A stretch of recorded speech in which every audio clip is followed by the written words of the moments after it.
Bonsoir à toutes et à tous, bienvenue pour ce 29e podcast, donc Very French Trip. Ce soir, le sujet, c'est la gestion de projet et avec nous, on a 3 invités. Et donc Valérie Galassis, salut Valérie. Coucou. On a Eric Martin. Hello. Et Thomas François, salut Thomas. Hello tout le monde. Alors, on va vous laisser vous présenter un petit peu et puis après une annonce très importante de Mathieu. Donc, on le laissera parler 10 minutes chrono, hein, Mathieu. Et Valérie, tu peux te présenter en quelques mots avant qu'on démarre? Oui. Donc, moi, Valérie Galassis, j'habite à Nice. Je suis intégratrice web freelance. Et donc, évidemment, j'utilise WordPress comme outil pour développer mes sites. Voilà. Et c'est tout ce que j'ai à dire. Hein. Ok. Eric, je te laisse te présenter. Bonjour à tous, je suis graphiste indépendant, formateur indépendant depuis pas très longtemps, mais depuis 2 ans à peu près. Voilà, je vous salue tous, salut. Thomas, du coup. Donc, bonsoir à tous, c'est Thomas. Les gens disent souvent de moi que je suis un couteau suisse mercenaire du web. Voilà, il y a des gens qui ont de l'humour. Je trouve ça plutôt sympa, dans le sens où j'ai fait quelques années d'agence et puis j'ai atterri freelance. Donc forcément, je fais beaucoup de WordPress, mais pas que. Autant en inté qu'en dev. Des fois, j'embête aussi des graphistes avec leurs maquettes. Voilà, je fais un petit peu de tout en fonction des projets. Et je me vends bien sûr au plus offrant. C'est le principe du freelance. Oui, je comprends. Bon, bienvenue à tous les 3 en tout cas. Et puis mes 2 amis évidemment, Thierry. Salut Thierry, tu peux activer ton micro. Salut. Et puis Mathieu. Salut Mathieu. Salut Grégoire, salut Thierry, salut Valérie, Eric et Thomas, et salut à tous et à toutes. Ouais. Et Mathieu, t'es à l'antenne, donc est-ce que t'as une petite annonce à nous faire? Alors j'ai une petite annonce à faire, mais je vais d'abord laisser la parole à Valérie, parce que chronologiquement, elle a une annonce, enfin elle a parlé d'un événement qui va se dérouler à la rentrée au mois d'octobre. Vas-y Valérie. Oui, alors on est en train d'organiser à Nice le premier WordCamp à Nice.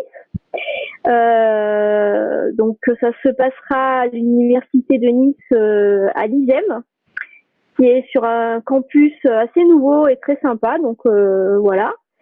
Et là on a lancé on a fait plusieurs appels. Donc on a l'appel à sponsor qui est toujours en cours, l'appel à orateur qui se termine le 19 juillet, et ensuite l'appel à bénévoles qui se termine le 15 août. Voilà. Donc voilà, moi je suis super contente de faire enfin un WordCamp à Nice, parce que il se passe pas grand chose en général dans cette région. On est toujours un petit peu excentré. Et voilà. Puis juste aussi, je voudrais quand même dire que le WordCamp Nice, en fait, c'est le regroupement de 3 meet-ups. Donc le meet-up de Nice que je co-organise avec Clément, le meet-up de Marseille et le meet-up de Aix-en-Provence. Voilà. Alors du coup, il n'y aurait pas de WordCamp Marseille, ou parce qu'il y a aussi le WordCamp Marseille? Non, en fait, on a décidé de faire tourner le WordCamp du Sud-Est. Donc Marseille l'année dernière, Nice cette année, et en théorie l'année prochaine ce sera Aix-en-Provence. Super idée. Voilà. C'est bien, une très bonne idée. Donc l'année prochaine sera le premier WordCamp à Aix. C'est ça. Bon. Il va y avoir d'autres WordCamp en France. Il va y en avoir un normalement à la fin de l'année qu'on avait annoncé d'ailleurs lors du WordCamp Paris 2018. Il y a celui donc de Lille qui est en préparation, et Bordeaux. On peut en parler de Bordeaux, il me semble, oui. Ils ont annoncé des choses, je crois, sur Twitter. Donc en fait, la grande annonce dont il était question par rapport à ce que disait tout à l'heure en introduction Grégoire, c'est que cet après-midi, un peu avant la victoire magistrale de l'équipe de France, on avait une réunion importante sur le WordCamp Paris pour 2019.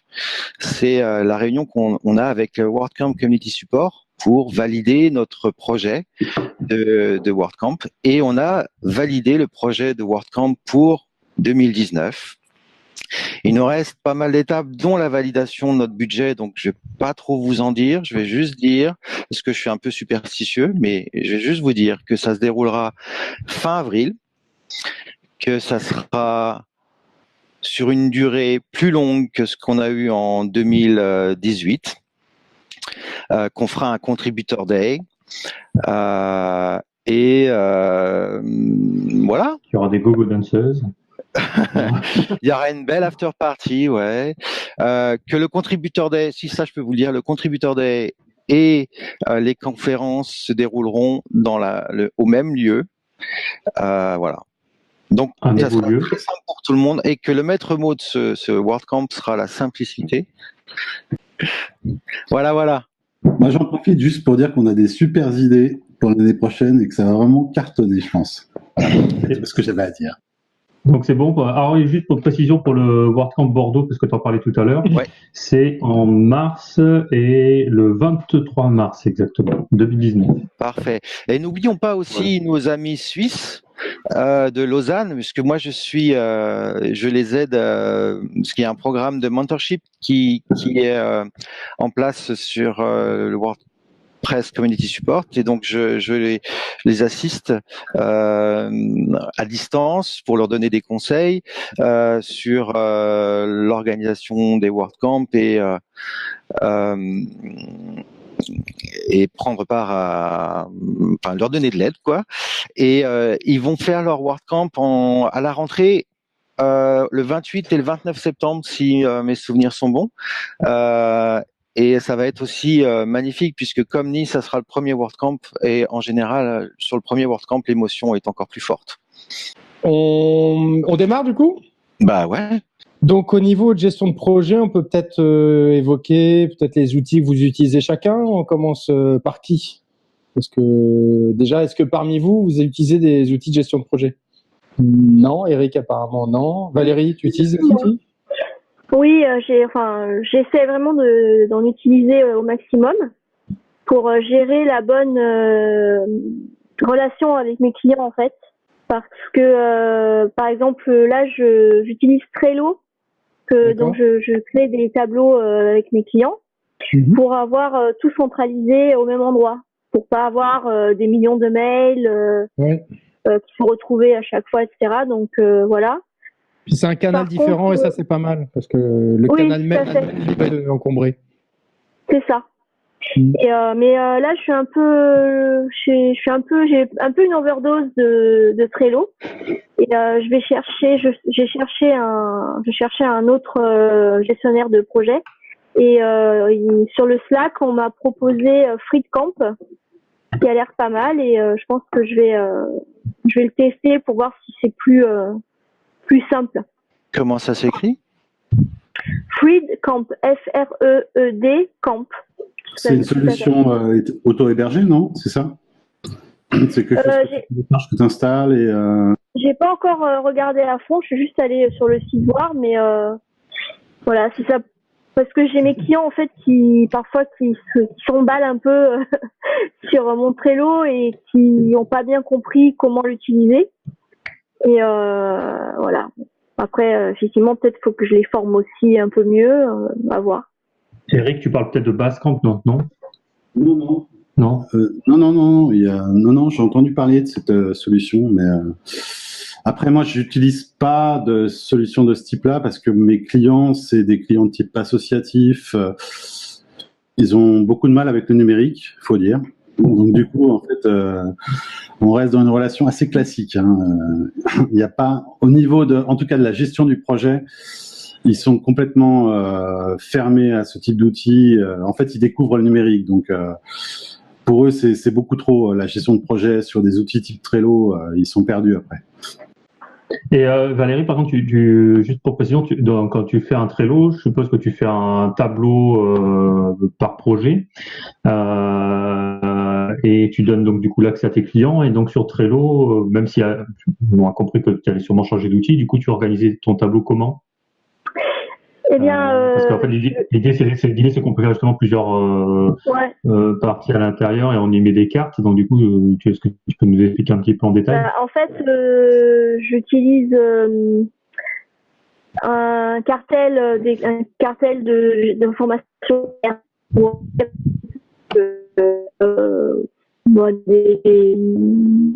qu'on aura besoin tout au long du projet. Ensuite, il y a un cartel qui est important, c'est le cartel qui montre ce que je suis en train de faire à l'instant T. C'est-à-dire, par exemple, je sais pas si je suis en train de faire l'installation de WordPress. Donc j'avais créé quelque part toutes mes tâches sur un autre cartel, toutes les tâches que j'ai à faire, et au moment où je fais l'installation, je le déplace dans ce cartel en cours. Ce qui fait que mon client, en fait, il peut avoir accès à cette information, donc ça lui évite de me téléphoner, de m'envoyer des mails, etc., pour me demander où est-ce que j'en suis. Donc comme ça, il suit mon parcours.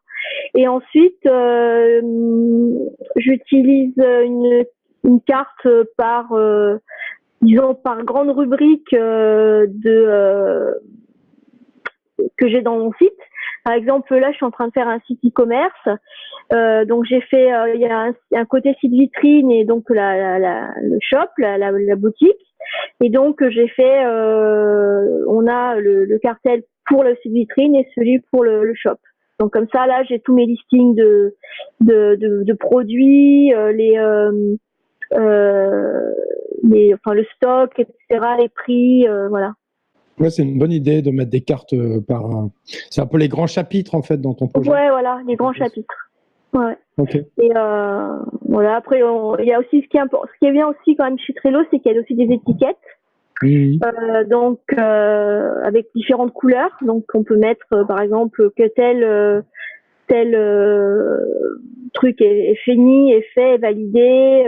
Voilà, c'est une bonne idée. Puis je crois que ça marche bien sur mobile en plus. Donc, sur mobile aussi, c'est bien, ouais. Tout à fait. Là, par exemple, toi, Thomas, tu utilises des outils de gestion de projet? Généralement, oui. Après, j'avoue que je suis peut-être un cas particulier, c'est qu'en fait j'ai pris le parti au départ en fait de pas avoir de clients directs ou tout du moins le moins possible, et donc je travaille énormément en sous-traitance d'agence. Donc en fait l'implication de ça, c'est que chaque agence a ses process en termes de gestion de projet, etc. Et donc je fais un petit peu de l'adaptatif en fait. Oui, j'ai compris. Bon, oui, après, il y a des agences, la gestion de projet, c'est juste un terrain vague. C'est là que ça devient intéressant aussi, d'essayer de leur apporter quelque chose et surtout de m'apporter quelque chose, une unification en fait de tous ces trucs-là. Et en étant clair, je rejoins complètement Valérie. Trello est un très bon outil que j'utilise assez souvent parce que ça me permet aussi d'avoir un seul compte Trello et de gérer plusieurs boards sur différents clients en fait. C'est-à-dire que chaque agence a son compte, chaque utilisateur de l'agence a son compte, et en fait on partage tous des tableaux de cartes sans pour autant partager les données qu'on n'a pas envie. Donc ça permet de centraliser toutes les tâches et l'avancement sans pour autant avoir de la fuite d'informations qu'on voudrait pas.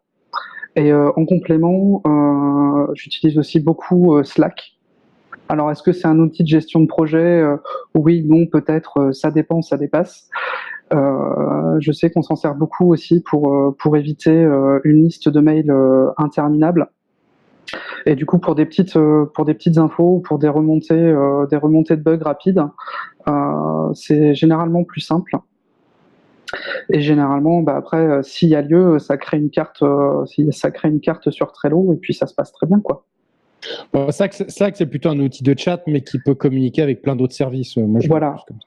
Après, j'avoue que sur la communication entre Slack et Trello, je sais qu'il existe des choses assez puissantes. J'ai pas eu l'occasion de tester encore à fond là-dessus. J'avoue qu'il faut que j'arrive à motiver mes clients d'agence pour aller là-dessus. Donc ça, c'est une autre histoire. Ok. Valérie, tu avais une question à poser par rapport à Slack, il me semble. Oui, exact.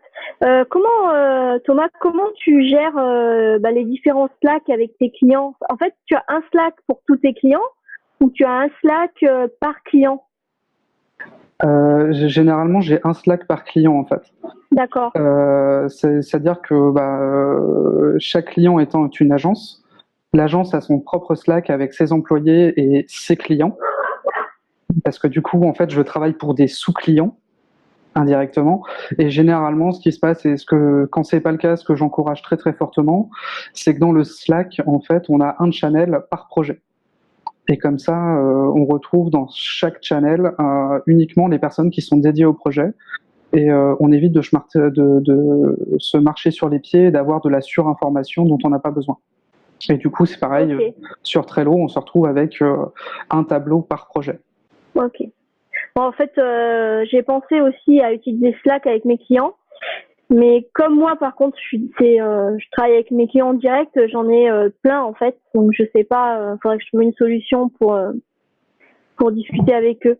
À ce moment-là, après ça me reste qu'un avis. Effectivement, je pense que là, il n'y a pas lieu d'avoir un Slack par client, mais de les inviter sur le tien, si tu as du client direct. D'accord, et après je fais des channels privés par client. Ah oui, voilà. Ouais, tout ça. Ouais. Ok. Après, faire attention aussi au channel général, parce que ça veut dire que chacun de tes clients verra quels sont tes autres clients.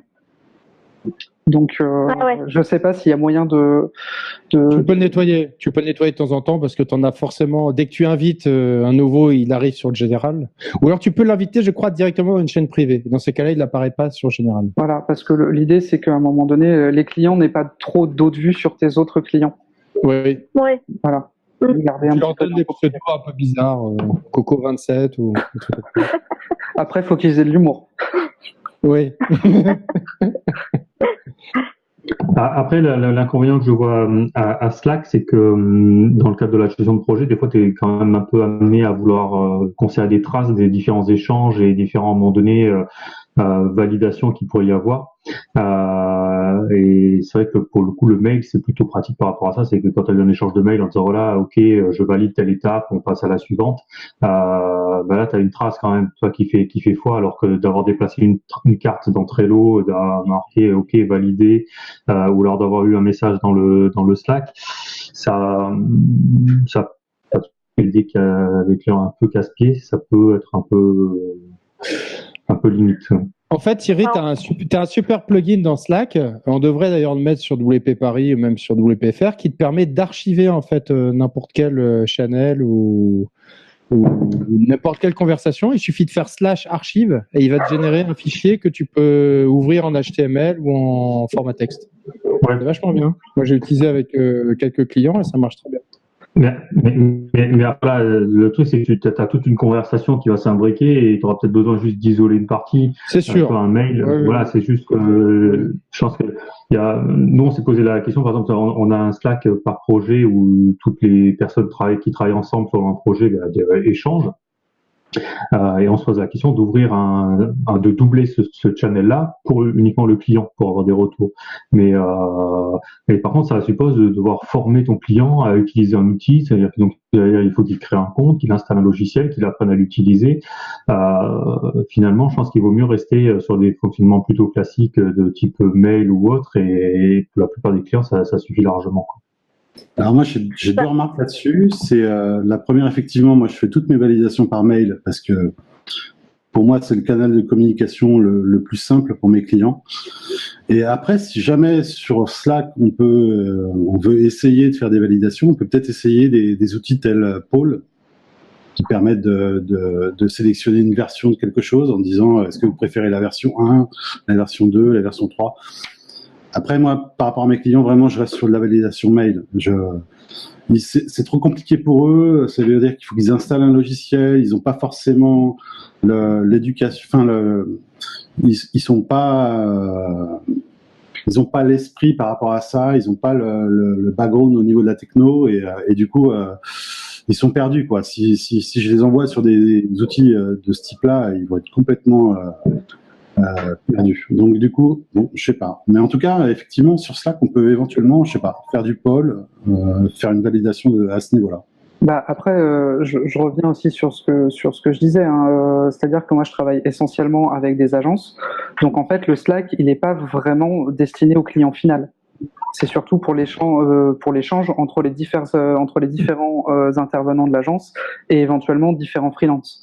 C'est-à-dire que par contre pour toutes les étapes de validation auprès du client final, là oui c'est du mail pur et dur à l'ancienne quoi. C'est quelque chose de beaucoup plus officiel et souvent même si le client final a des fois accès au Slack, on se fait des résumés par mail, ce qui évite aussi des mails qui font 3 km de long et qui suivent au final un tas d'échanges qui ont duré 2 semaines quoi. Donc il y a un autre point aussi important, c'est que quand on écrit un mail, souvent on a tendance à le relire ou avant de l'envoyer en fait.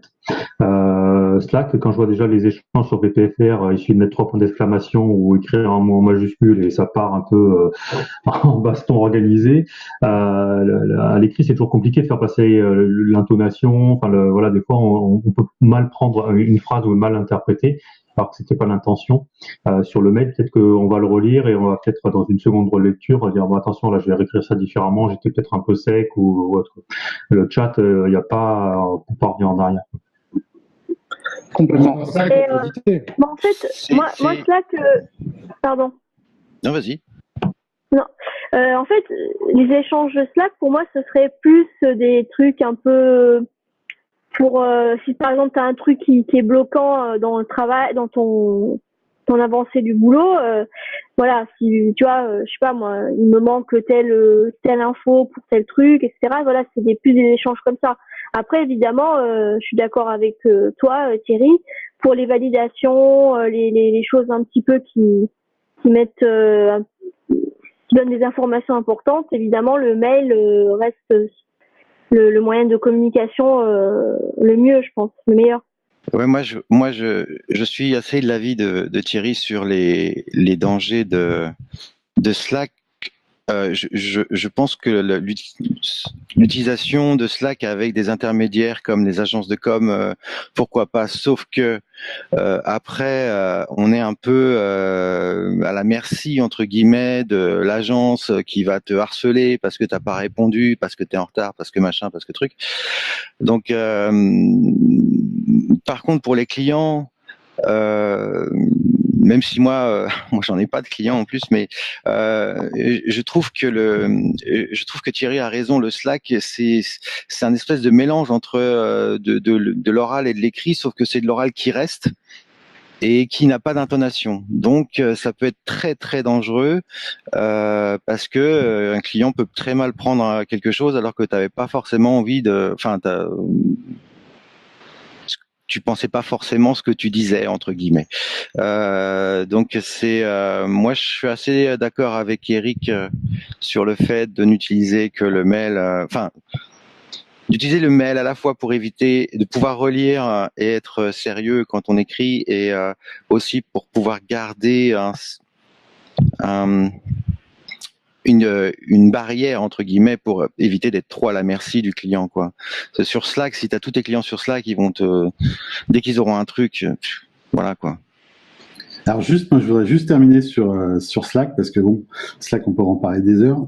Moi j'ai découvert Slack avec WordCamp et je me suis aperçu quand même des limites de Slack au niveau de la communication. C'est-à-dire qu'on arrive à communiquer des choses, mais on a quand même pas mal de frustration quand on commence à rentrer un peu finement dans un débat de quelque chose.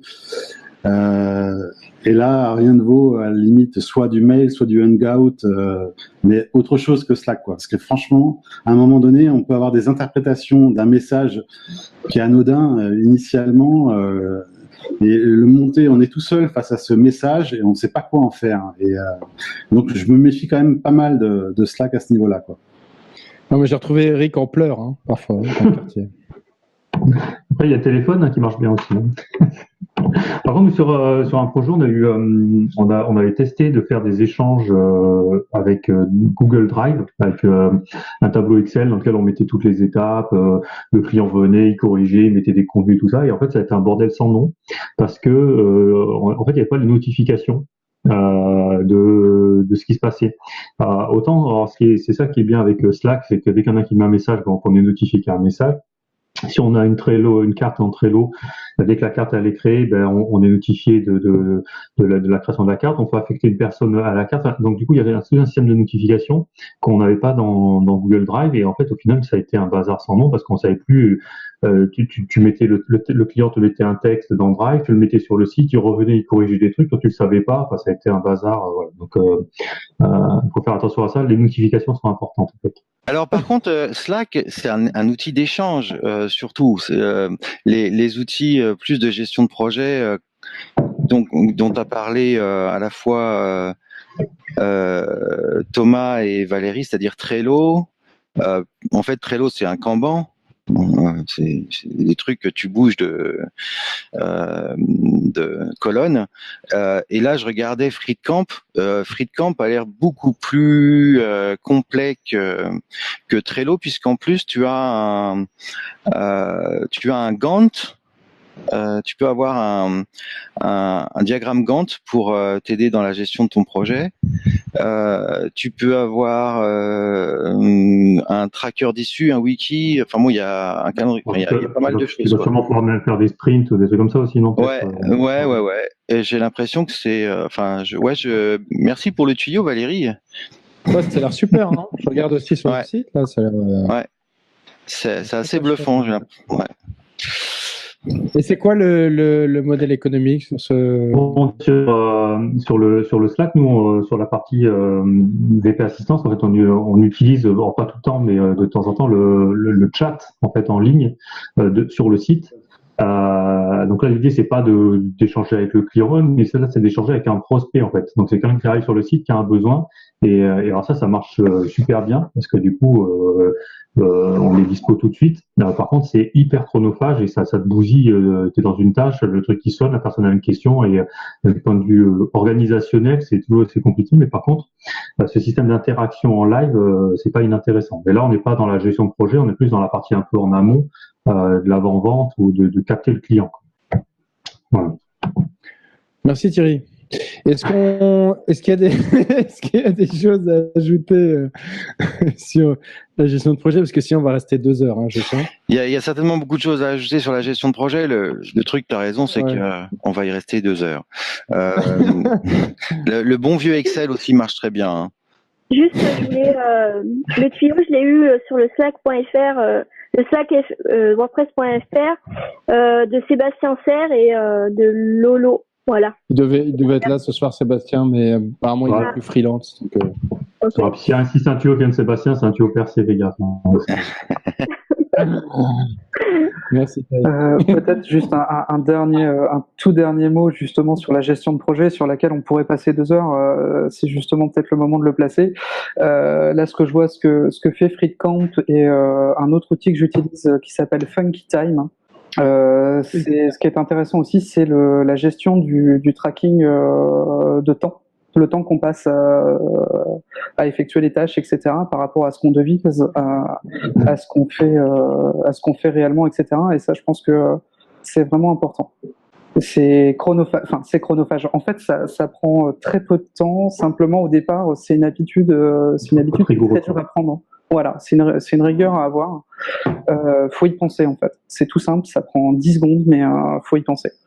Alors après, est-ce que tu peux expliquer à quoi ça te sert, en fait? Parce que là, tu dis, ça sert à savoir le temps que j'ai passé sur un projet, mais alors, c'est pas que ça. Ça peut servir à plus. Moi, j'avoue que pour l'instant, je reste un débutant sur la question. C'est-à-dire que j'assigne en fait des tâches à des projets, et quand je démarre une tâche, je clique sur le bouton démarrer. Quand j'arrête ma tâche, je clique sur le bouton stop, et ça me dit voilà, ça m'enregistre combien de temps j'ai passé sur cette tâche-là, et je peux mettre d'autres sessions de temps sur cette même tâche ou sur ce même projet, et ça permet à la fin de comptabiliser le temps total qu'on a passé sur une tâche sur plusieurs tâches dans un même projet, etc., et de faire des stats. Et du coup, à la fin, de vérifier que le client, est-ce qu'il n'a pas été trop chronophage? Est-ce que ce que j'ai vendu, ça correspond bien au temps que j'ai passé? Est-ce que, à un moment donné, est-ce qu'involontairement, est-ce que j'ai pas volé mon client en surévaluant mon temps, ou est-ce que je me suis pas fait avoir en sous-évaluant mon temps, etc.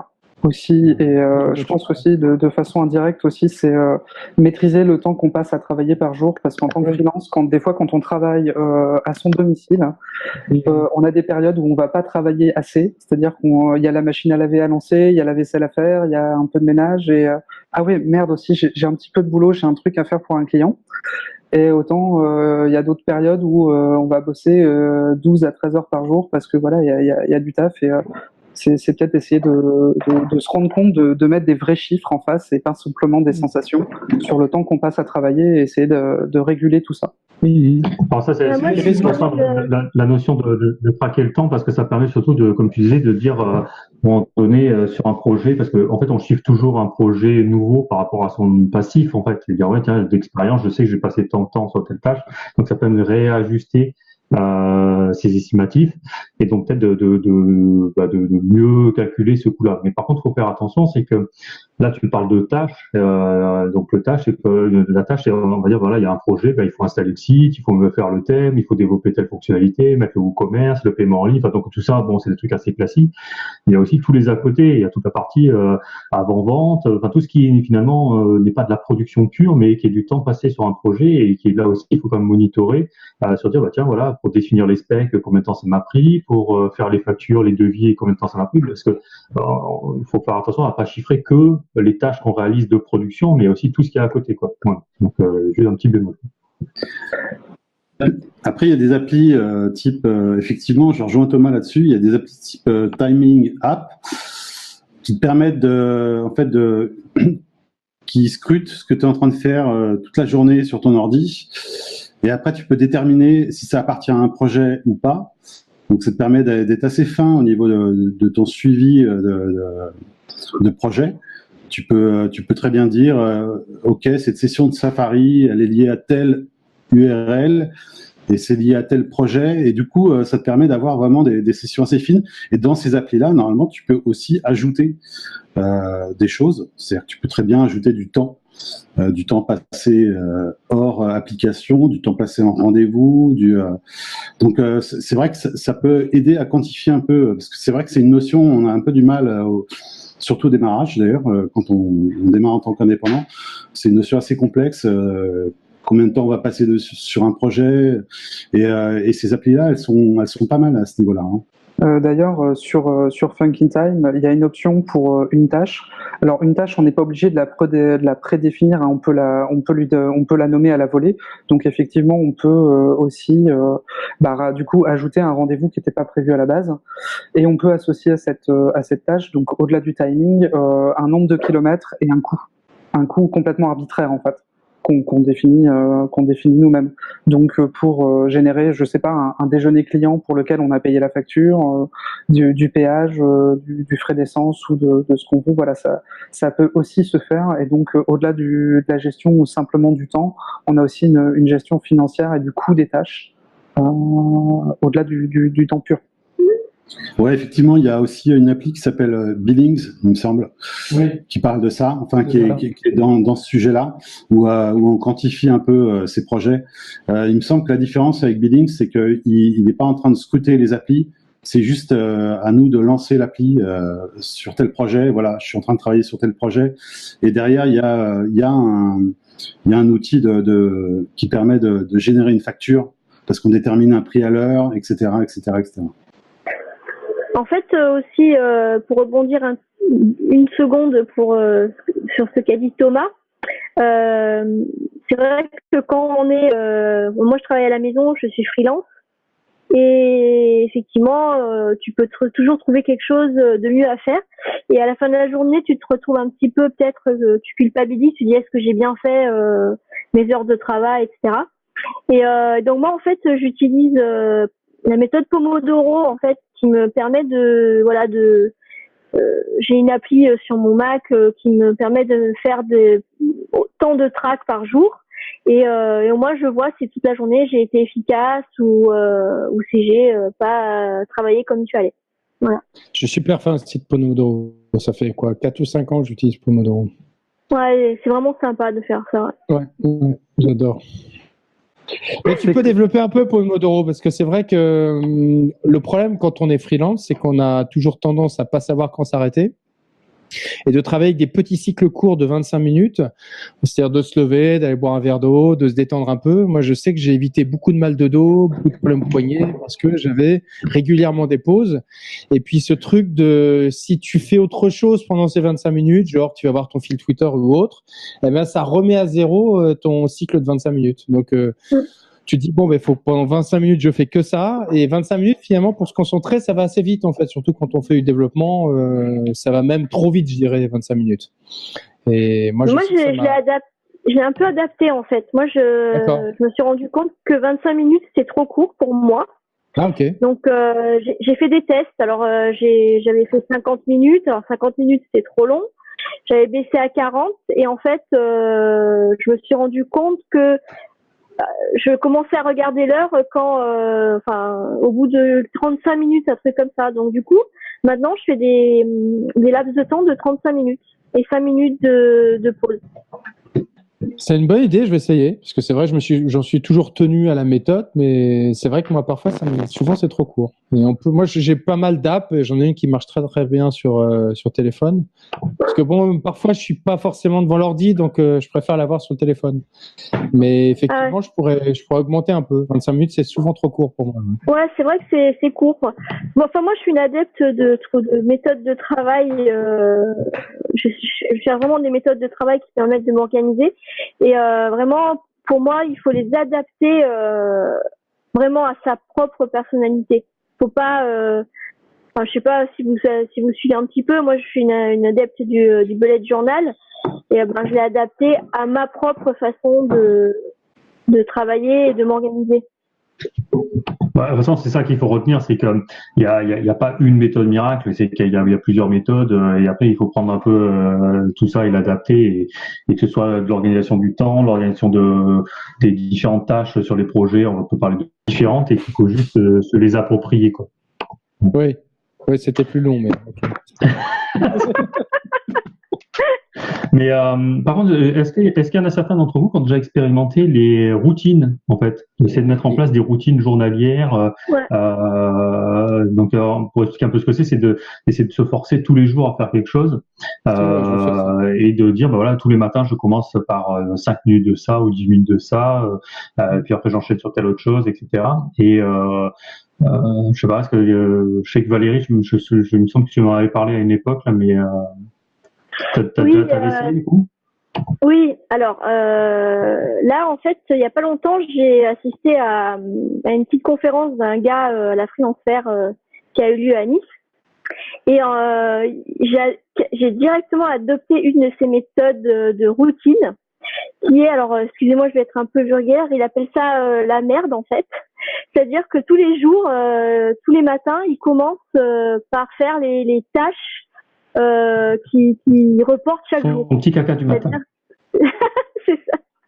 Et en fait, j'ai adopté cette routine-là, et ça m'a permis de finir des tâches que je reportais tous les jours. Donc tous les jours, je fais un cycle Pomodoro avec ces tâches un petit peu embêtantes. Et sinon, j'essaie de. On dit qu'en fait, il faut 30 jours pour adopter une habitude en fait. Et j'essaie de me noter ça chaque jour, mais c'est pas évident. Donc c'est long à mettre en place. Ça fait quelques mois que j'essaye. Et voilà. Alors moi, il y a un truc que j'utilise aussi assez souvent, c'est que j'utilise une appli pour les mails qui me permet de sauvegarder un lien vers un mail précis. Donc moi j'utilise beaucoup, c'est une appli qui est Mac qui s'appelle OmniFocus, qui est liée à la méthode GTD. Et quand je gère mes projets, j'ai à chaque fois une petite note avec le lien direct vers ce mail où je mets la date et je mets un rappel dans quelques jours pour savoir si le client m'a répondu. Mais en tout cas, c'est très pratique d'avoir à chaque fois un lien en fait vers le mail précis. Parce qu'il suffit que je clique sur ce lien et ça me l'ouvre directement dans l'application avec la conversation qui est concernée. Avec n'importe quel client mail? Alors moi j'utilise Spark, qui est une appli gratuite sur Mac et iOS. Ça marche aussi bien sur mobile que sur ordinateur. Mais oui, ça marche très bien avec Gmail ou n'importe quel. Enfin, c'est le client mail qui gère ça. C'est pas le fournisseur de mail. C'est sur le client mail. Mais il y en a de plus en plus qui proposent ça, des liens vers le mail. Parce que bon, ça devient vite. Moi, je sais que c'est quand même un souci majeur. C'est vrai que c'est quand même le plus simple canal du mail. Mais pour plein de clients, moi, si je l'envoie pas à une certaine heure, je sais que ça passe à la trappe, quoi. Parce que ils ont 10 000 mails non lus et si c'est pas en haut de la pile, c'est foutu. Donc, c'est vite compliqué le mail quand même. Avec certains clients, je dis pas tous, mais. En plus, il me semble que Sparkle, il y a un suivi de mail. C'est-à-dire que tu peux voir un peu l'état de ton mail. Non. C'est dans Postbox qui a ça, là? C'est dans le mien, alors? T'as pas de suivi de mail dans... Non. Ouais, il y a certaines extensions qui viennent se greffer sur Gmail qui permettent de suivre si le mail a été ouvert ou pas, mais c'est pas en natif. Il y a la fonction NSA qui marche super bien.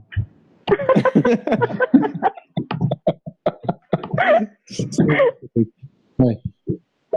Merde, on l'a dit, c'est horrible, ça y est, on est pisté. Ouais. De toute façon, on est sur Google Hangout, alors. Ouais. Oui, c'est vrai.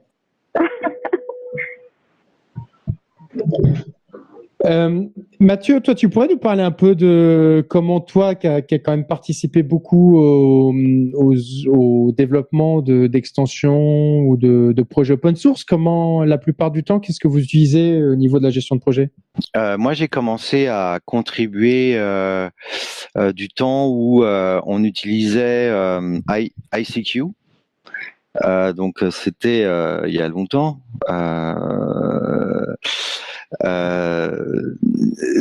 Et déjà dans ICQ, en fait, il y avait cette espèce de concept qu'on a retrouvé dans Slack ensuite, c'est que en fait le channel, c'est un peu la salle de réunion où tout le monde va venir, mais c'est une salle de réunion perpétuelle, c'est-à-dire qu'il y a des questions, il y a des réponses, etc. Et surtout, il y a des interactions.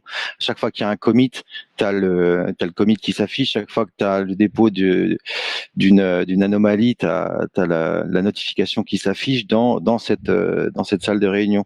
Donc sur le projet BuddyPress, et je pense que c'est la même chose, enfin c'est très certainement la même chose sur WordPress.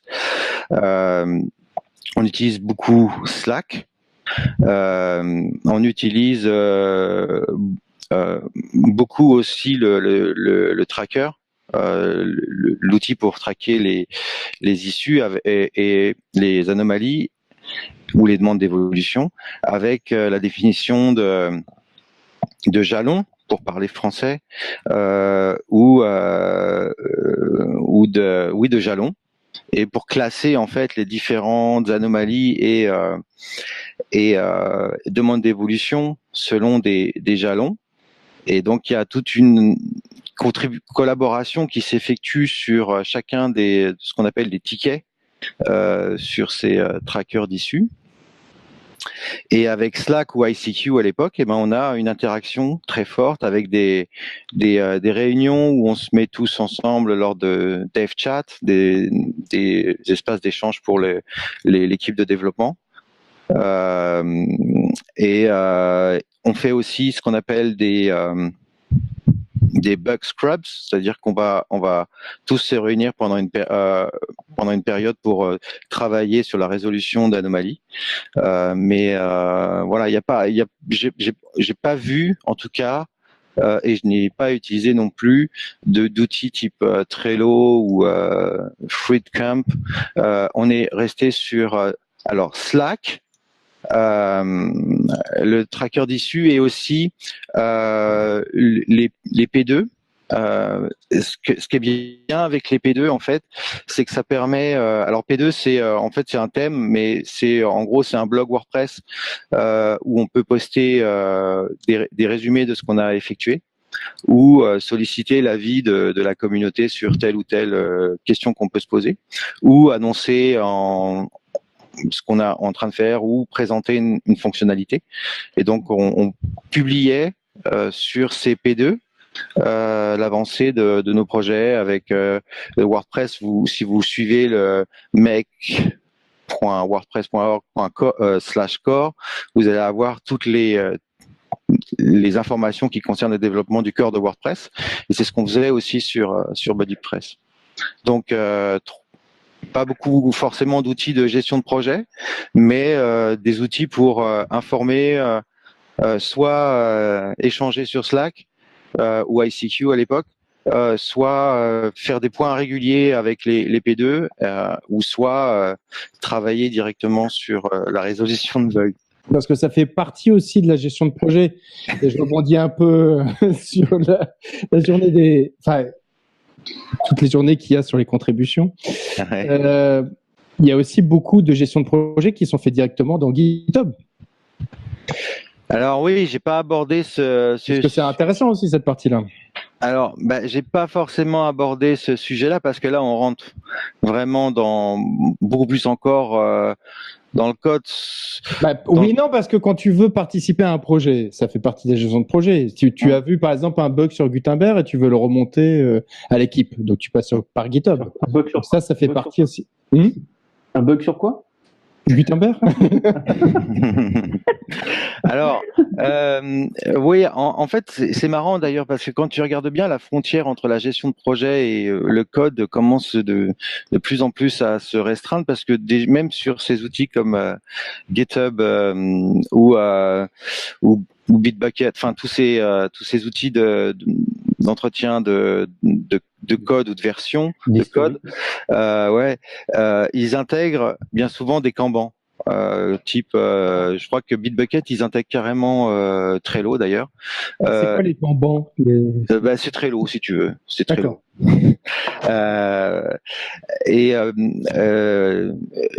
GitHub aussi. Mais GitHub, on rentre dans la gestion quotidienne du code en fait. Donc c'est pour ça que j'en ai pas trop parlé. Alors pour ce qui est de WordPress et BuddyPress.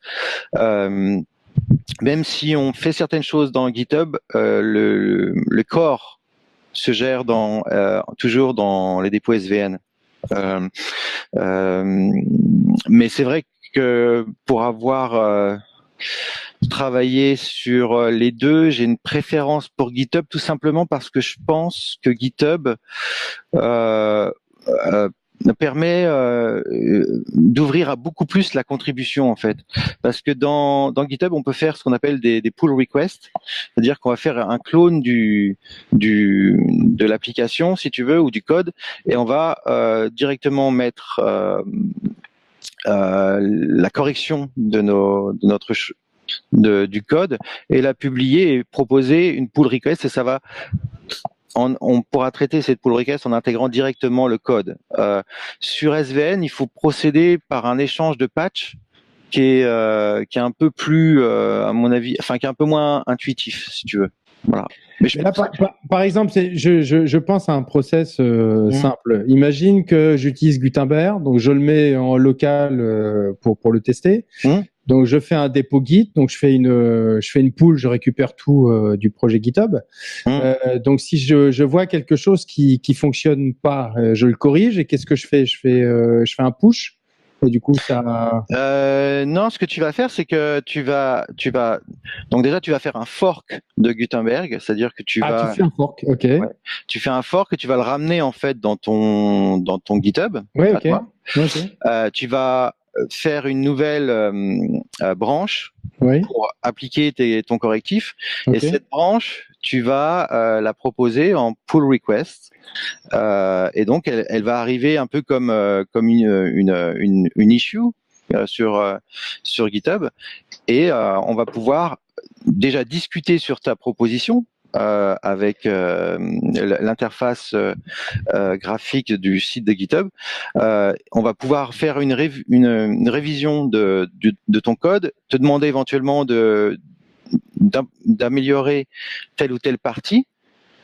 Et puis une fois, et c'est là que c'est très intéressant, une fois que ton code est jugé bon pour être intégré, ben la pull request, on va l'intégrer donc au code de l'application, mais surtout tu vas être directement associé à l'application puisque c'est un commit que toi tu feras. C'est-à-dire que c'est quelqu'un d'autre qui va faire la validation, mais c'est toi qui seras dans la liste des committeurs de l'application. Donc ça te fait une reconnaissance beaucoup plus forte que ce qu'on peut faire, je trouve, avec SVN, ou dans SVN, ce qu'on fait, c'est qu'on fait des props, c'est-à-dire qu'on va indiquer props Grégoire, mais c'est quelqu'un d'autre qui va faire le commit. Parce que bon, moi j'utilise beaucoup Git ou GitHub, mais je l'ai jamais utilisé enfin là, parce qu'on est un peu dans le sujet, en gestion de projet, dans le sens où j'ai pas proposé de correctif. Donc si je fais une synthèse de ce que tu m'as dit, donc je fais un fork de la branche sur mon propre compte. Alors tu fais un fork de master. Du master, voilà, sur mon propre compte. Après je fais une branche où je fais les corrections que je pensais effectuer. Oui. Et après, donc une fois que j'ai fait les correctifs et que j'ai fait mon commit, comment je propose cette branche? Tu fais une pull request. Une pull request, ça suffit. Ouais, tout à fait. Tu fais une pull request et ça va arriver dans le dépôt d'origine. Et là, tu vas avoir les développeurs du dépôt d'origine qui vont te proposer. Alors, si t'es le roi du monde, enfin, si t'es, je veux dire, si t'es très fort, ou si l'anomalie est très facile à corriger, tu vas être très vite merger, voilà, c'est ça. Sinon, on va te demander d'éventuellement adapter ta pull request, de faire un certain nombre de changements pour progressivement arriver à une solution qui leur convient. D'accord, ouais, génial. Alors, ouais, c'est pas mal.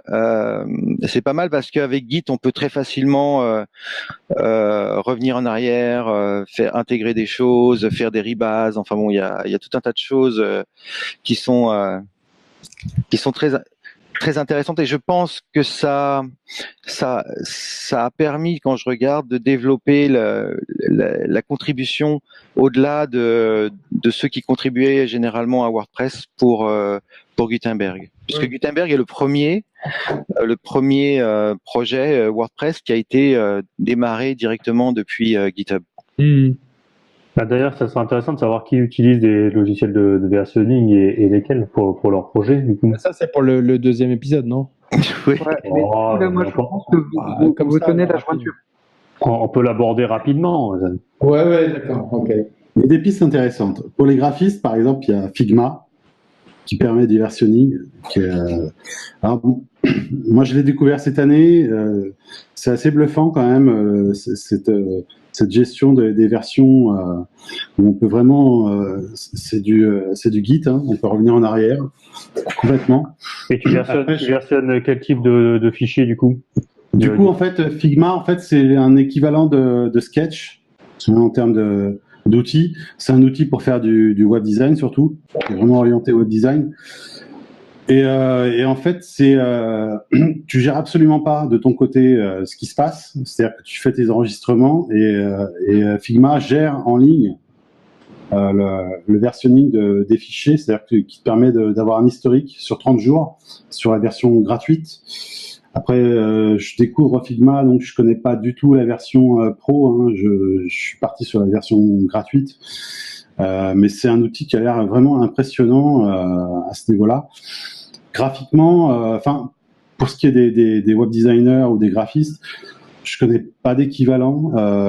J'avais vu des choses par rapport à Git avec des extensions pour gérer du versionning. Mais là, c'est natif. C'est assez bluffant cette gestion de l'historique.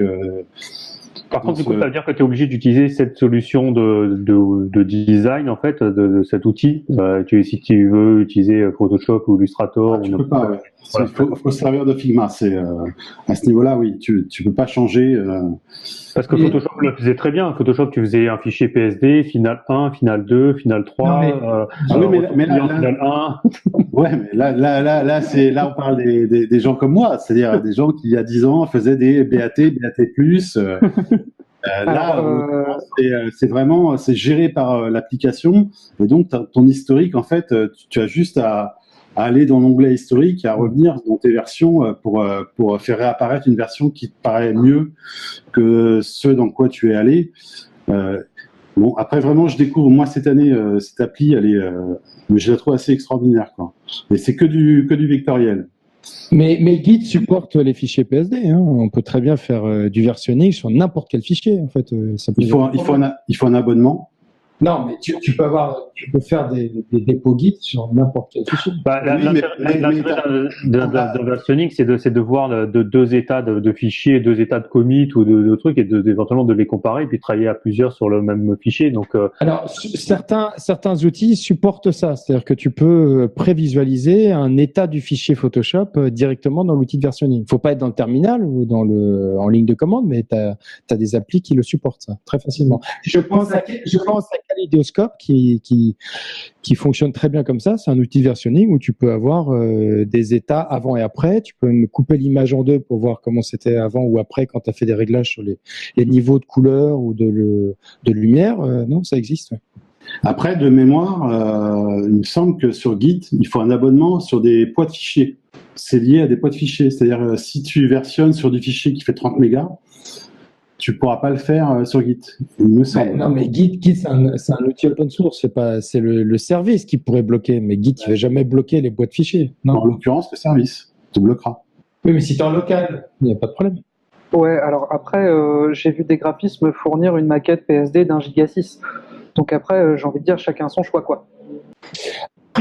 Après, ce qui se posait comme problème, et ça, j'ai pas eu le temps de faire des tests, c'est de savoir s'il y avait vraiment une incrémentation, enfin s'il sauvegardait la totalité du fichier PSD ou pas, parce que finalement dans un fichier PSD c'est un package, hein, donc à l'intérieur des micro-fichiers, il y a plein de petits fichiers qui s'empilent. Donc je sais pas si Git prend en compte le pack complet ou alors il ne change que les petits fichiers qui sont internes. Ça, il faut que je fasse des tests. Ouais. De mémoire, quand j'avais fait des tests sur Git, il fallait un abonnement spécifique sur le poids de fichier, parce que en fait, sinon, il prenait pas en compte. Si de mémoire, vraiment, il fallait. En fait, il fallait installer un Git en local, quoi. Oui, c'est ça. Après, il y a certains IDE, enfin certains logiciels de développement qui intègrent du local history, enfin local versioning en fait. Moi, j'utilise PHP Storm par exemple, donc on peut développer ses fichiers, enfin son programme, faire des commits sur un dépôt Git, Bitbucket ou autre, mais on peut aussi garder en local tout l'historique des modifications. Donc, au-delà des commits et des points d'arrêt qu'on a fait, on a aussi tout l'historique de toutes les modifications. Donc ça, c'est intéressant de pouvoir revenir à chaque enregistrement. Il garde quand même un état, et ça, c'est plutôt pas mal, quoi.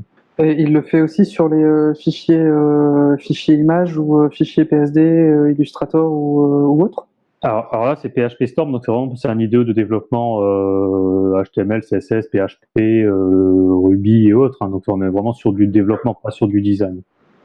Ok, donc c'est que avec les fichiers texte en fait, qui va gérer le versionning.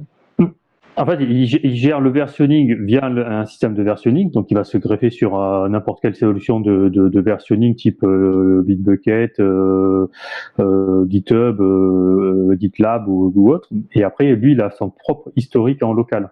Donc, quand tu vas ouvrir un projet, en fait, tu vas avoir tous tes fichiers et puis en fait, il va créer comme un dossier Git en fait, finalement, et dedans, il va avoir son propre historique. Et petite info aussi, il y a un petit plugin qui existe sur PHP Storm qui gère le Git Flow. Oui. Qui est très bien fait. C'est pas moi qui l'ai fait.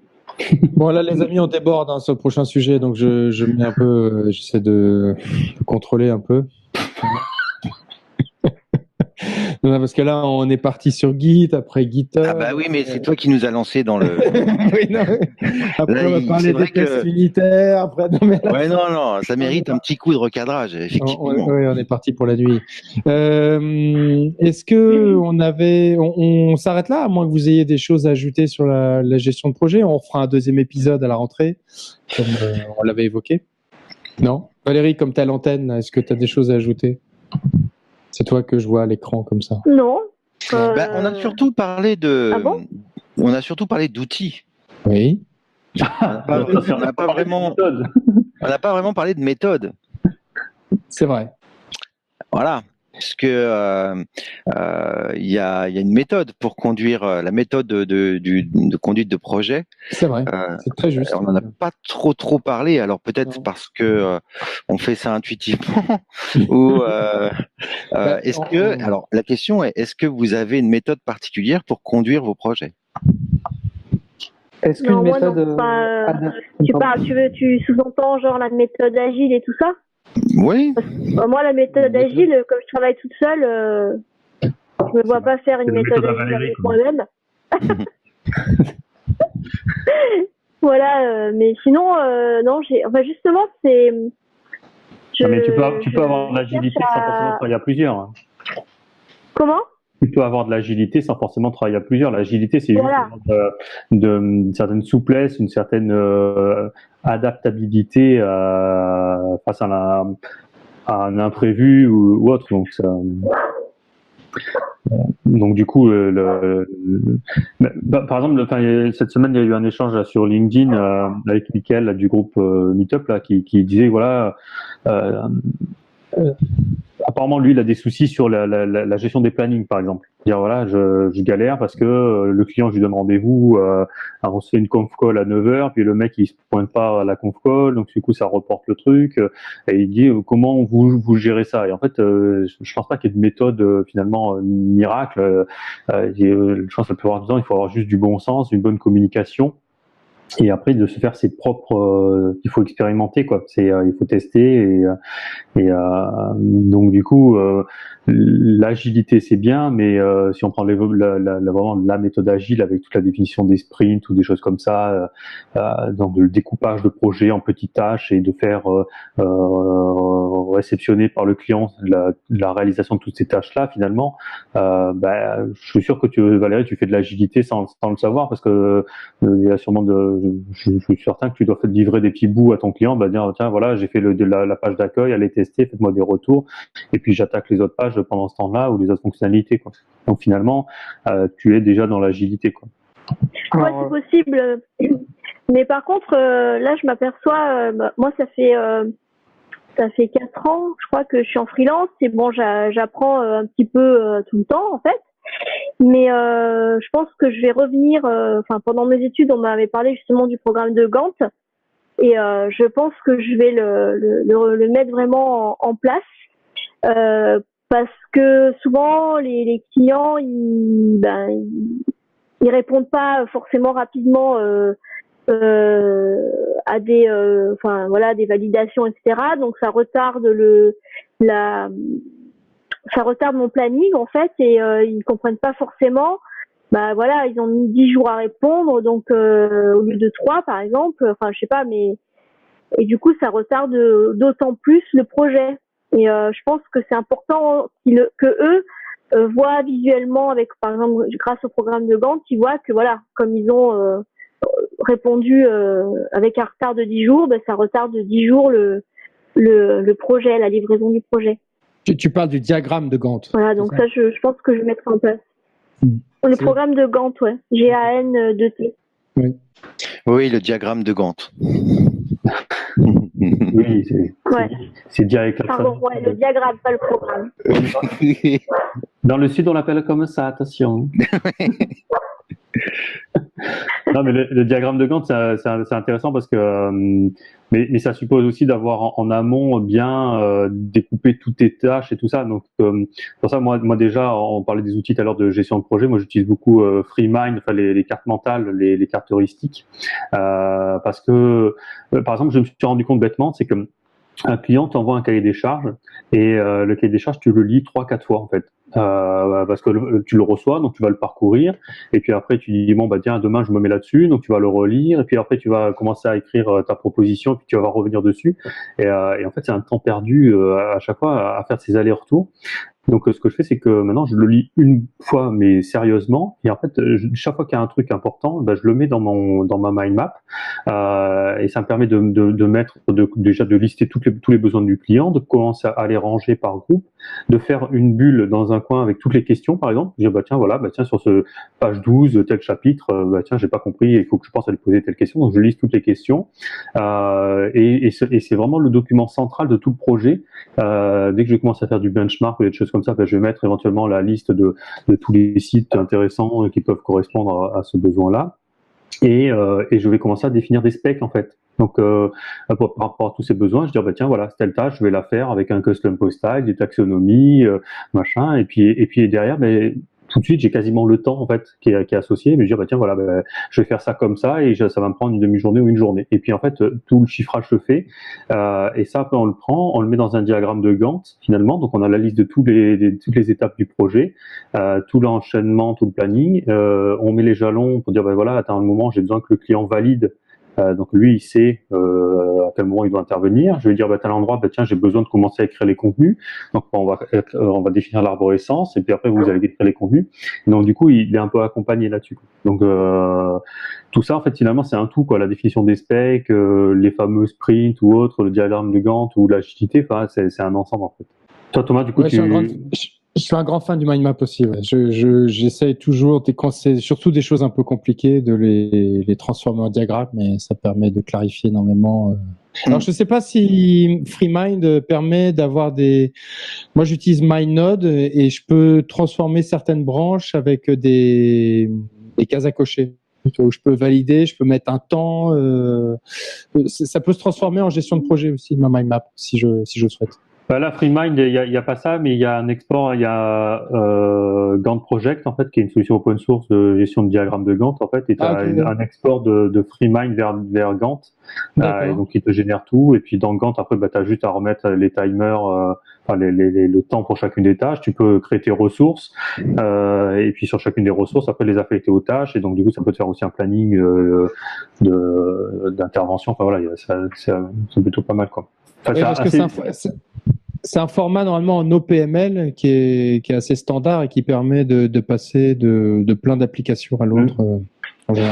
Disons, ça sert à rien de partir dans des grosses solutions Gantt Project là, de Microsoft ou je sais pas quoi. Enfin, ça fait très bien le job, mais on va dire voilà, ça sert à rien de se mettre le coût d'une licence là-dessus pour un besoin finalement.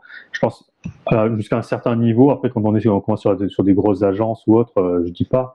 Mais quand on est freelance ou dans une petite structure, ça suffit largement, quoi. On peut faire de l'artisanal et bien bosser, quoi. Et toi, Thomas, du coup, quand tu bosses avec les agences, on te donne ce genre de... Comment toi, tu reçois les éléments, ou comment toi, tu les formalises éventuellement ça... En fait, ce que je disais au départ, hein, c'est ma méthode de gestion de projet, c'est la méthode adaptative. C'est-à-dire que ça dépend. En fait, ça va dépendre de l'agence, ça va dépendre du client final aussi, de comment il est réceptif à la gestion de projet. Je vois, pour caricaturer un petit peu, des gens, par exemple, quand on fait des sites pour des entrepreneurs en bâtiment, on va pas du tout gérer la relation client de la même manière qu'avec un vétérinaire ou quelqu'un qui travaille déjà dans la tech. C'est des gens qui ont des sensibilités différentes au rapport humain dans la gestion de projet, au suivi des étapes et au temps qu'ils y consacrent. Par rapport à ça, tu es obligé de faire attention. Et un petit truc qui me fait rire, c'est que pour beaucoup d'agences et encore pour beaucoup de professionnels, j'ai l'impression agile, c'est souvent synonyme de à l'arrache. C'est-à-dire on fait un peu comme ça vient et on sait pas trop où on va. C'est un petit peu, on fait avec ce que nous donne le client au fur et à mesure et on n'a pas de vue sur les specs futurs. Donc voilà, des fois je pense qu'avec pas mal de clients encore, faut se méfier de l'agile parce que mine de rien, même si c'est adaptatif, ça demande une rigueur et une organisation qui sont quand même assez intenses, je pense. Il y a des méthodos. Si tu suis Scrum, ça demande en fait des sprints assez précis, même si dans les temps de travail, tu peux adapter. Mais les réunions avec les Scrum Masters, etc., les différentes étapes de validation de sprint, c'est super important. Si les mecs ont pensé la méthode, ont établi ces points-là, je pense que c'est pas sans raison. Et du coup, quand on suit une méthode, vaut mieux la suivre jusqu'au bout. Et du coup, faut que tout le monde s'y mette. Donc en fait, des fois, faut faire la gestion de projet pour gérer la gestion de projet en fait. Donc voilà, des fois la méthode artisanale, comme tu dis, c'est aussi super bien. Sur des projets de petite et moyenne envergure, je pense que faut arrêter de vouloir faire trop bien. En fait, on perd du temps et on perd en efficience et des fois on perd même le client dans sa façon de voir son projet. Et puis ça reste de la com, hein, parce que des fois ça fait bien de dire voilà, on utilise Redmine et on fait du Scrum. Bon, après derrière. Voilà, c'est ce que je disais. C'est souvent faire de l'agile, c'est synonyme de fait à l'arrache. Voilà, c'est de la récupération marketing. Je trouve ça un petit peu dommage et du fait ça ternit aussi l'image de vrais agilistes convaincus qui eux font les choses de façon voilà, qui scrum très sérieusement et très bien. Après, il y a un petit point qu'on n'a pas trop abordé tout à l'heure, c'est que là, on parlait de la gestion des projets. Donc, gérer un client, gérer un projet, mais un projet, ça se paye, ça se devise. Du coup, quel type de solution vous utilisez pour gérer votre portefeuille de clients, les devis, les factures, les relances, les paiements en ligne ou pas Moi, j'utilise Freelancer App. D'accord, c'est une solution SaaS C'est une solution, c'est un truc en ligne. Je paye 5 € par mois ou 50 € par an. Et c'est vraiment sympa parce que tu arrives à suivre. Alors, tu fais ton devis, tu l'envoies, tu peux le faire valider en ligne par le client. Du coup, dès que il t'a validé le devis, ben tu le mets comme quoi c'est ok, c'est validé. Après, ça te génère les factures, les relances, ça te relance aussi, ça te dit attention, la facture n'a toujours pas été payée, etc. Donc, au début, je faisais vraiment des trucs à la mano sur Word et Excel. Et, puis on y passe un temps de fou, quoi. Voilà, exactement. Et donc, depuis que j'ai ça, je suis vachement contente. C'est pas cher en plus. Ouais, ça a l'air super. J'ai mis le lien là, Freelancer App. Ouais. Et question, en fait, il y a une version gratuite et une version payante. J'ai commencé par la version gratuite et j'ai vite adopté la version payante parce qu'elle est vraiment bien. En plus, les gars qui sont derrière, si tu as une question, un problème ou quoi, tu leur écris, ils te répondent dans l'heure ou dans l'après-midi. Ils sont super réactifs, voilà. Et du coup, question sur le service Freelancer App, est-ce que ça te permet de faire des factures intermédiaires? C'est-à-dire que tu as un projet, par exemple, à 1500, et tu fais d'abord en fait, tu fais un devis à 1500, déjà tu fais une facture d'acompte à 500 €, puis à un moment donné, aux 2/3 du projet, tu refais une facture de 500 € sur ce devis-là, et à la fin, tu fais un solde qui récap, en fait, qui fait le récap du coup du total restant en notifiant bien que en fait le devis correspondant c'est celui-là et qu'il y a eu déjà telle facture numéro tant et autre facture numéro tant qui déduisent en fait le prix. Oui. Alors moi je fais payer en 2 fois, donc effectivement je demande un acompte un acompte au début du projet. Donc en fait quand tu prépares ton Freelancer App, en fait, tu lui dis tout ce que tu veux mettre en place, ton tarif jour, combien tu veux de pourcentage d'acompte, etc. Et dès qu'en fait justement il a validé le devis, tu peux générer une facture d'acompte. Et à la fin, alors je sais pas s'il y a des factures intermédiaires, ça comme je le fais pas, j'ai pas testé. Mais en tout cas à la fin, tu as la facture, le solde, avec bien écrit sur la facture que c'est le solde de tel projet où le client a déjà payé un acompte, etc. Tu peux faire des remises, il est vraiment bien cette plateforme, elle est vraiment bien. Et du coup, je vais être casse-pied jusqu'au bout. Est-ce que tu peux paramétrer ces systèmes d'acompte et de prix jour par projet et non pas au global? Est-ce que tu peux paramétrer le pourcentage d'acompte que tu souhaites exiger de ton client par projet, ou c'est au niveau global de l'appli de ton compte? Par projet?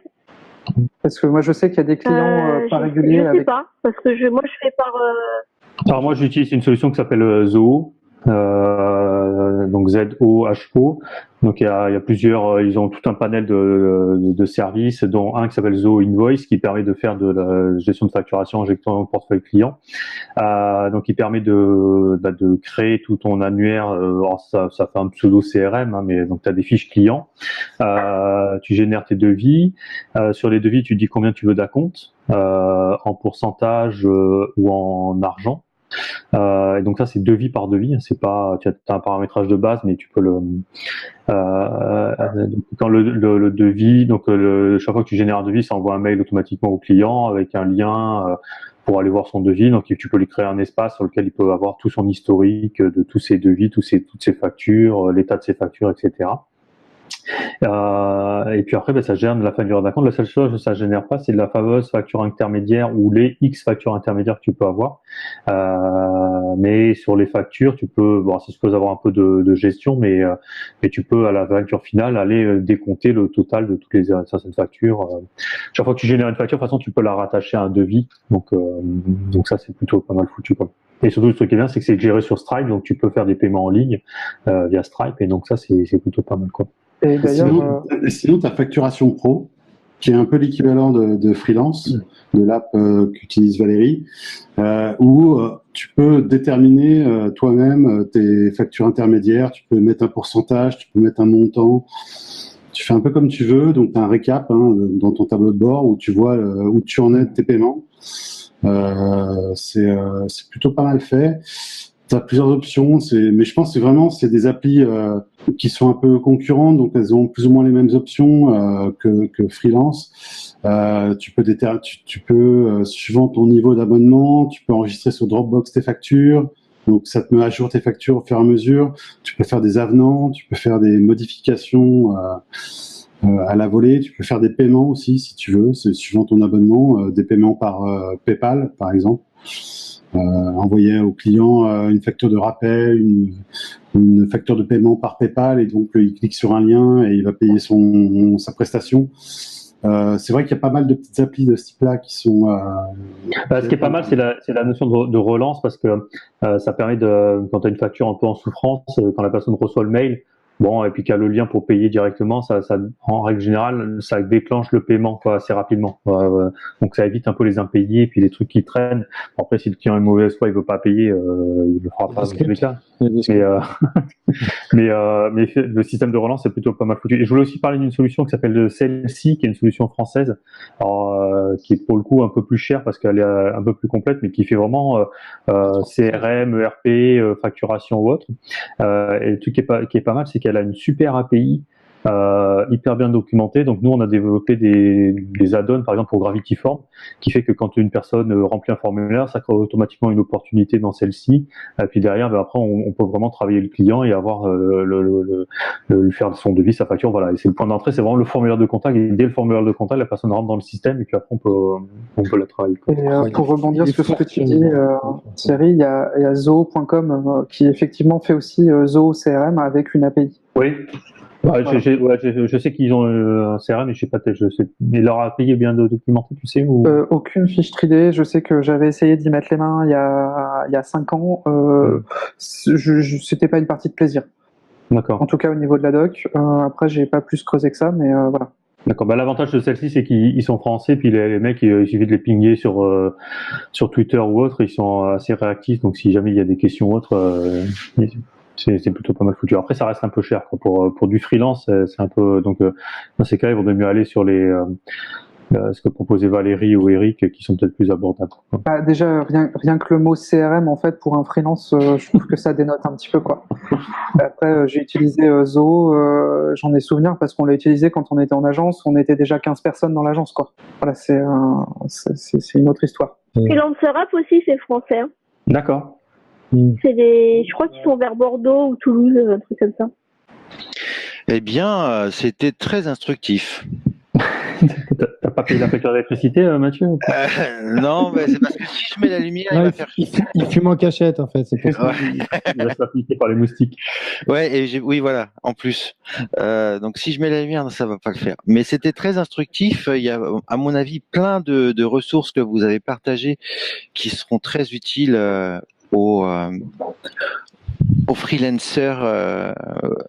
Aux 4 personnes qui vont nous écouter. Voilà. Non, attends. Le précédent épisode sur les workflows, donc c'était plus en entreprise, c'est quand même celui où on a eu le plus de vues, Thierry. Oui. 900, je crois. 900 téléchargements, quand même. Oui. Et en 1 heure. Non. Au total, en cumul. Et au non. millième téléchargement, vous faites un truc, ça se passe comment? Ah ouais, on pourrait faire effectivement. Le président fait son quoi boire. Vous faites une petite animation en JS sur le site avec des petits confettis partout. Ouais. Moi, Allez. j'ai fait animer. Je sais qui a été demandé. Non, mais je trouve qu'il y a énormément de. On les reprendra d'ailleurs sur l'article qui accompagnera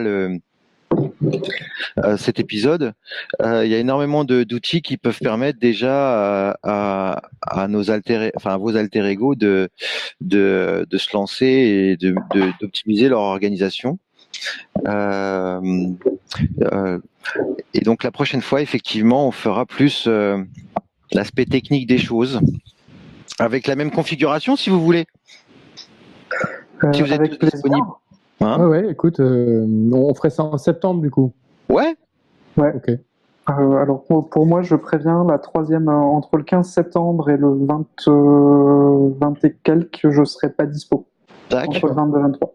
Et moi, je préviens, moi j'irai chez Grégoire parce qu'il y a du vin et donc je pense que Bienvenue. Écoute, on pourrait tous se donner rendez-vous chez Grégoire en fait. Mais est-ce que c'est défrayé ou non. pas? on pourrait. Moi, si vous m'hébergez, je viens. Hein. Ah oui, c'est vrai. Oui, c'est vrai. Ça serait plus compliqué pour Valérie.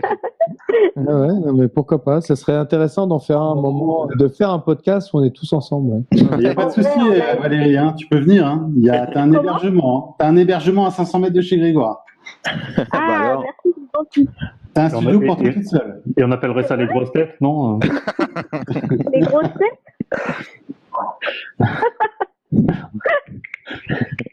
Non mais ça s'organise. Ça se réfléchit, effectivement, ça peut être sympa. Ouais. Ok, tu boucles, Grégoire. Ouais, est-ce qu'on avait il y avait d'autres annonces? Ben, nous, au niveau du meet-up, il y a un article de préparation. On a eu un meet-up sur Gutenberg. Donc, Mathieu nous a fait une super présentation. Merci. Elle a été filmée. Elle est sur, bon, c'est vrai qu'il faut qu'on ouvre une chaîne pour WP Paris. Pour l'instant, elle est sur la chaîne de Very French Trip, mais après, on fera une petite migration. Sinon, donc, Marc nous prépare un article où on mettra la vidéo également. Nous, on recommencera les meet-up à la rentrée. On refera donc la deuxième partie de ce podcast également. Et puis, je crois que j'ai rien oublié. Qu'est-ce qu'on avait d'autres annonces à faire, Mathieu? Toi qui es au courant de toutes les dates. Non, on n'avait pas d'autres annonces à faire. Ah si, lorsqu'on avait fait on avait fêté, donc on a fait notre goûter du 15e anniversaire de WordPress. On avait évoqué la possibilité de faire un meet-up de rentrée un peu spécial.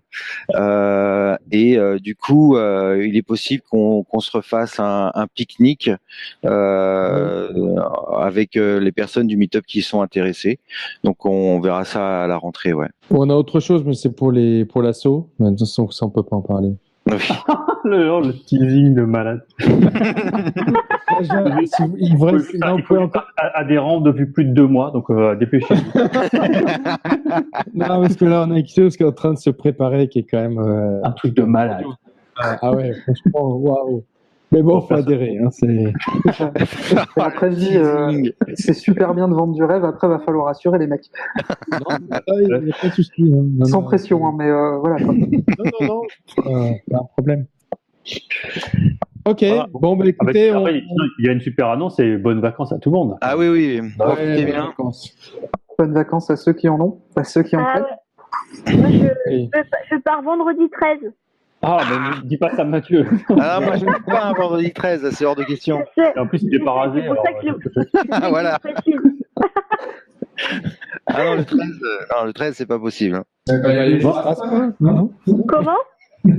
non, pourquoi tu dis, Thierry, que Valérie s'est pas rasée? Non, Non, mais c'est de ma Non, faute. pas moi. non, parce qu'au dernier meet-up, 13 à table, pas rasé, c'est hors de question. Mais j'ai pas compris l'histoire du pas rasé très à table, mais bon, ça c'est. J'ai pas trouvé le lien, mais. Bon, en tout cas, bonnes vacances. Bah, Oui, bonnes vacances Oui, à tous. bonnes vacances. bon, allez, à bientôt. Bon, et merci merci Valérie, merci Eric et merci Thomas. Et puis on Ouais. se retrouve en septembre pour le septembre deuxième pour- épisode. Le deuxième tome, oui. Eh ben, merci pour l'invitation. C'était très sympa et je dis à refaire. Bah, plaisir. Ouais, Ciao, ciao. Ciao. Bye.